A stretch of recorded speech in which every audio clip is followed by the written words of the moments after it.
Hello and welcome to News 360 on Housing TV Africa. I am Phoebe Onwabuije. The headlines. Housing Minister orders investigation in Kano building collapse. Lagos community demands compensation on demolished buildings. Heavy downpour cuts off 5 communities, kills 2, displaces 1,000. And on the foreign scene, U.S. homebuyers hit by shrinkflation. And now the news in detail. Minister of Housing and Urban Development, Architect Ahmed Musa Dangiwa, has decried the recent building collapse in Norman's Land quarters in Kano and ordered a full-scale investigation into the root cause of the unfortunate incident. Recall that a 2-story building at Norman's Land quarters in Fage local government area of Kano State was reported to have collapsed and trapped many people inside. Dangiwa, who directed the relevant officials to quickly investigate the Kano collapse, said government would take decisive action after the finding is submitted. The minister, who decried the recurrence of building collapse in the country, emphasized the need for an overhaul in the system and full implementation of building codes and regulations in the country. Dangiwa described the Kano collapse incident as another sad development, exposing the rot in the building industry over the years, which he said, if unchecked, will continue to remain catastrophic to the industry and society. Residents of Owaron Shoki Koshofe local government area of Lagos State have protested that they have not been compensated since over a year that demolition was done in the area. The state government in July 2023 demolished buildings in the area with a special advisor to the state governor on media and publicity, Boyega Akosile, noting that the action was taken to get rid of hoodlums hiding in some of the structures. Some property owners in the area have, however, alleged neglect. One of the property owners, who also spoke with newsmen, Jamiu Adekunle, said no one in their community had been compensated since the demolition. Parents of students at Lajo Community Junior Senior Secondary School in Ikorodu local government area, Lagos State, have expressed frustration over the government's failure to repair a classroom damaged by a rainstorm on April 21, 2024. According to reports, despite having over 100 students in the community school, the classroom remains in disrepair 5 months after the storm, and the state government has taken no action to address the damage.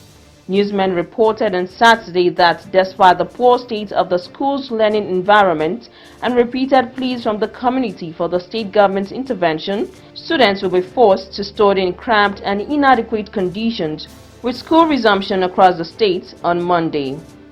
During a visit to the school on April 26, 2024, and a subsequent report by newsmen on April 30, 2024, parents expressed concerns that the collapsed classroom building was disrupting their children's education. It's no longer news that Nigeria has over 17 million housing deficits that will require housing construction of over 700,000 annually for the next 20 years to bridge the gap. Report has it that even if these houses are built right now and made available, more than 85% of the citizens in their need of accommodation will not be able to access them due to high costs. Disturbed by the Nigeria's affordable housing crisis, real estate experts are rising to the occasion, suggesting ways out of the situation. Flood has ravaged communities in Kafanchan and other villages in Jema local government area of Kaduna State, where 2 children were swept away and over 1,000 residents displaced. Vice President of Jema local government area, Christy Usman, disclosed these when she received the Kaduna State Impact Assessment Committee on flood on tour of affected communities in southern Kaduna. She said the flood incidents which occurred in parts of Kafanchan Municipal City, Jagindi, Atuku, Aso and Bade wards also washed away farmlands, destroying crops worth millions of naira.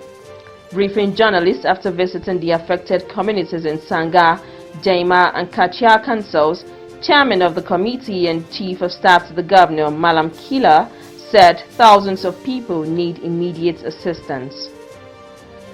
And on the foreign scene, shrinkflation is hitting American homebuyers hard, especially in the South, as a recent study found people are now paying more for smaller properties. An analysis conducted by USA Today Homefront using data from Realtor.com found that the median American home is now 120 square feet smaller than 5 years ago, and yet it costs $125,000 more. Aberdeen's housing supply has increased this year with the completion of more homes across the city, councillors have been told.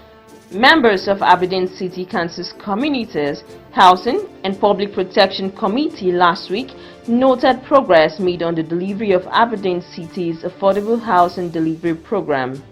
Communities, Housing and Public Protection Convener Councillor Miranda Radley said, "We are committed to ensuring that our housing supply continues to meet the needs of our residents and communities."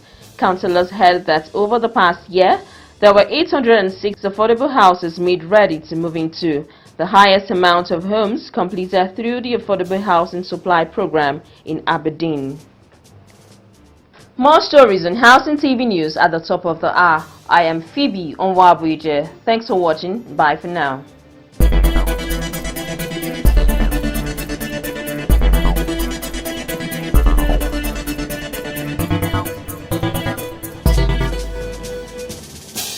Visit Housing TV Africa on YouTube and click on the subscribe button. Subscribe to Housing TV Africa to stay updated on latest happenings in Nigeria's housing sector. Follow our social media pages, like and share our posts on Facebook, Housing TV Africa, on Twitter, Housing TV Africa, Instagram, Housing TV Africa. Join the conversation and keep up with latest housing updates. Housing TV Africa, your first in housing development broadcasting.